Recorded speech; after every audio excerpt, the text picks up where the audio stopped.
Ayol, nozik xilqat, u chinakam mo'jiza. Ibo, hayo, nazokatning timsoli u. Aslida shunday. Ammo bugun ba'zilarning yurish-turishi, gap-so'zi bu kabi chiroyli ta'riflarga mos emasdik. Hatto ba'zi bema'ni, beo'xshovliqlardan erkaklar xijolat.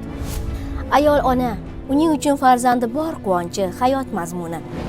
Bugunchi? Bugun ayrim onalar o'z jigarbandini pullayapti. Yurak parchasiga kimlarningdir alamini olib azob beryapti.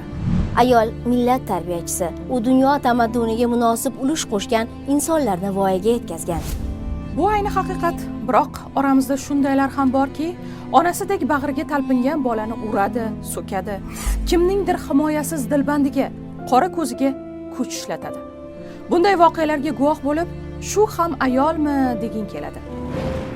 Ayollar doimo ulug'langan, ularga yuksak ehtirom ko'rsatiladi. To'g'ri, ayol hurmatga, e'zozga loyiq. Lekin barchamiz ham ayol degan maqomning mas'uliyatini his qilyapmizmi? Ma'naviyat va madaniyatimiz bilan farzandlarimizga ibrat bo'la olyapmizmi? Turmush o'rtog'imizning hurmatini qay darajada joyiga qo'yyapmiz? Dunyodagi eng chiroyli ta'riflar, eng yaxshi so'zlar ayollarga qaratiladi. Haqsiz. Biroq hamma ham shu ta'riflarga munosib bo'la olyaptimi? So'zlarimdan g'ashingiz kelmasin. Biz ayollar kelajakka daxldormiz. Yuksak tafakkuri, teran salohiyati, keng dunyoqarashi bilan jahon xalqlariga ibrat bo'lgan ajdodlarimizga munosib avlodning tarbiyasiga mas'ulmiz. Ayolning buyukligi ham shunda aslida.